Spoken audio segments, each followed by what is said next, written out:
According to the National Electrical Code, specifically Section 225.38c, there are limitations on the size of a dwelling unit service. In a mixed-use building, such as a minimart with a dwelling unit above, you cannot simply size the dwelling unit panel as you would in a standalone residential situation and then add that load to the minimart's electrical load. The dwelling unit is restricted to a maximum service size of 125 amps. This is an important distinction to make because failing to adhere to this code section could result in an undersized service for the entire building, potentially leading to overloads, voltage drops, and other electrical hazards. Let's delve into the specifics of Section 225.38c and why it's relevant in this scenario. Section 225.38 addresses the requirements for outside branch circuits and feeders on buildings or other structures. Subsection C specifically deals with the maximum size of the overcurrent protection for a feeder supplying a single dwelling unit. The NEC establishes these limitations to ensure safety and prevent overloading of the service conductors. When dealing with a mixed-use building, it's essential to treat the minimart and the dwelling unit as separate electrical loads for the purpose of service sizing, at least initially. You must first determine the load requirements for the minimart, taking into account lighting, refrigeration, point-of-sale systems, and any other electrical equipment used in the business. Then, separately, you assess the load requirements for the dwelling unit, considering lighting, appliances, heating, ventilation, and air conditioning. After determining the individual loads, you must verify that the dwelling unit's feeder is protected by an overcurrent device that does not exceed 125 amps, as mandated by Section 225.38c. The next step is to determine the overall service size for the entire building. This involves considering the combined loads of the minimart and the dwelling unit, taking into account any applicable demand factors. Demand factors are multipliers that can be applied to the total connected load to account for the fact that not all electrical equipment will be operating at its maximum capacity simultaneously. The NEC provides guidelines for applying demand factors in various situations, and it's crucial to consult these guidelines to accurately calculate the service size. Once you've determined the total service load, you must select service conductors and overcurrent protection that are adequately sized to handle the load. The service conductors must have an ampacity equal to or greater than the calculated service load, and the overcurrent protection must be sized appropriately to protect the conductors from overloads and short circuits. It's important to note that the 125 amp limitation on the dwelling unit feeder does not necessarily mean that the dwelling unit's panel can only be rated for 125 amps. The panel itself can have a higher ampacity rating, but the feeder supplying the panel must be protected by a 125 amp overcurrent device. This allows for flexibility in the design of the dwelling unit's electrical system while still adhering to the code's requirements. In summary, when sizing the electrical service for a mixed-use building with a minimart and a dwelling unit, remember that the dwelling unit's feeder is subject to the 125 amp limitation specified in NEC Section 225.38c. You must calculate the loads for the minimart and the dwelling unit separately, apply any applicable demand factors, and ensure that the service conductors and overcurrent protection are adequately sized to handle the total load. Failure to comply with these requirements can lead to electrical hazards and code violations. To further clarify the process, let's consider a hypothetical example. Suppose the minimart has a calculated load of 80 amps after applying demand factors, and the dwelling unit has a calculated load of 60 amps. Since the dwelling unit is subject to the 125 amp limitation, we know that its feeder must be protected by a 125 amp breaker or fuse. However, the actual load of the dwelling unit is only 60 amps, so we could potentially use a smaller breaker, such as a 60 amp breaker, to provide adequate protection while still complying with the code. To determine the overall service size, we would add the minimart's load of 80 amps to the dwelling unit's load of 60 amps, resulting in a total load of 140 amps. We would then need to select service conductors and overcurrent protection that are rated for at least 140 amps. It's also important to consider future expansion when sizing the electrical service. If there's a possibility that the minimart or the dwelling unit will add more electrical equipment in the future, it's wise to increase the service size accordingly to avoid overloading the system. Overloading can not only create a dangerous situation, but can also cause the breakers to trip. Regular tripping of the breakers can be a nuisance as well. In addition to Section 225.38c, there are other NEC sections that are relevant to sizing the electrical service for a mixed-use building. These include Section 220, which provides guidelines for calculating branch circuit, feeder, and service loads, Section 230, which covers service entrances, and Section 240, which addresses overcurrent protection. It's crucial to consult all applicable NEC sections to ensure that the electrical installation is safe, compliant, and adequate for the building's needs. Another important consideration is the location of the service disconnect. The NEC requires that each dwelling unit have a readily accessible service disconnect that controls all of the power to the unit. This disconnect must be located either inside the dwelling unit or immediately outside the unit.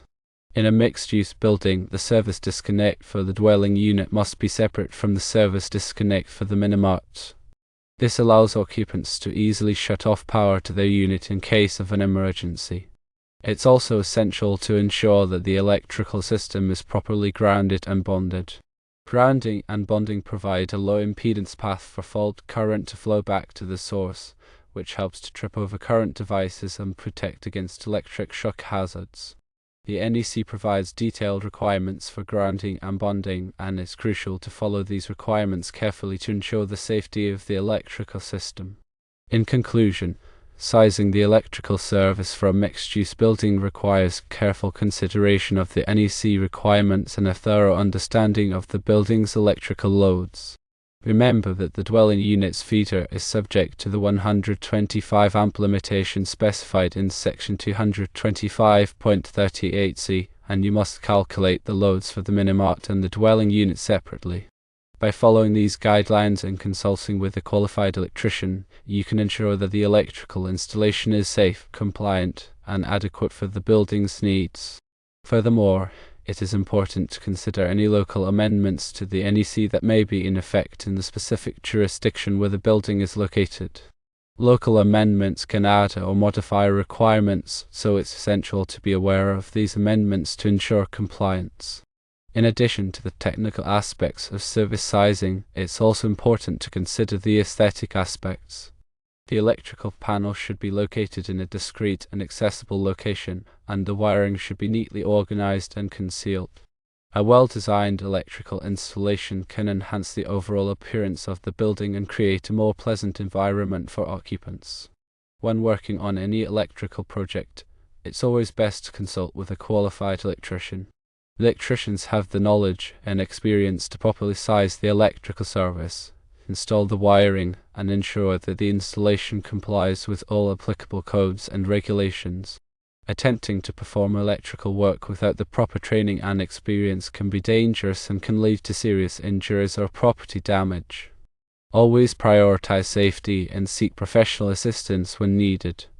Let's further explore the implications of NEC Section 225.38c regarding the 125 amp service limitation for dwelling units in mixed-use buildings. This limitation is primarily intended to prevent excessive demand on the overall building service, particularly in situations where multiple dwelling units are combined with commercial spaces. Without such a restriction, the cumulative load of multiple dwelling units could potentially overload the main service, leading to voltage drops, equipment malfunction, and even fire hazards. The 125 amp limit serves as a safeguard, ensuring that the service is adequately sized for the expected load while maintaining a reasonable margin of safety. It's important to note that the 125 amp limit applies to the feeder supplying the dwelling unit, not necessarily to the main service panel within the dwelling unit itself. The panel can still be rated for a higher amperage, but the overcurrent protection on the feeder must not exceed 125 amps. This allows for flexibility in the design of the internal wiring and branch circuits within the dwelling unit. When calculating the load for the dwelling unit, it's essential to consider all potential sources of demand, including lighting, appliances, heating, ventilation, air conditioning, and any other electrical equipment that may be used in the unit. The NEC provides detailed methods for calculating these loads, taking into account factors such as square footage, appliance ratings, and diversity factors. Diversity factors are used to account for the fact that not all electrical equipment will be operating at its maximum capacity simultaneously.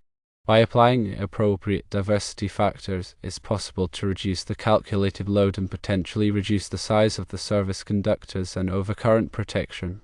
However, it's crucial to use diversity factors judiciously and to ensure that the calculated load is still sufficient to meet the actual demand of the dwelling unit. In addition to the load calculation, it's also important to consider the voltage drop in the feeder supplying the dwelling unit. Voltage drop occurs when the voltage at the end of the feeder is lower than the voltage at the source due to the impedance of the conductors.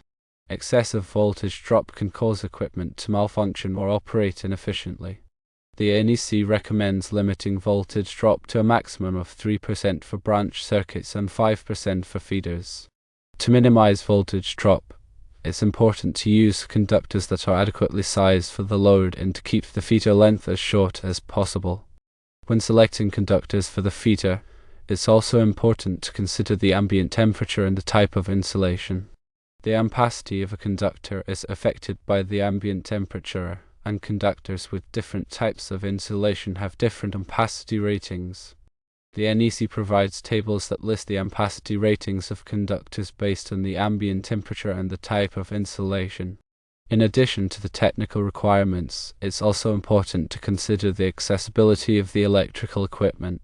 The service disconnect, overcurrent protection, and other electrical components should be readily accessible for maintenance and inspection. The NEC specifies minimum clearances around electrical equipment to ensure that it can be safely accessed. It's also important to label all electrical equipment clearly and accurately. Labels should identify the equipment's function, voltage, amperage, and other relevant information. Clear labeling can help to prevent confusion and errors during maintenance and repairs. In summary, sizing the electrical service for a dwelling unit in a mixed-use building requires careful attention to detail and a thorough understanding of the NEC requirements. The 125 amp service limitation specified in Section 225.38c is an important consideration, and it's essential to calculate the load accurately, consider voltage drop, and ensure that the electrical equipment is accessible and properly labeled.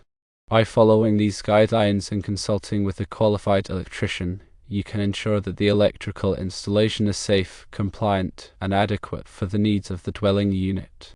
Also remember to always check with the local authority having jurisdiction, or ODG, for any additional local rules that may be in effect.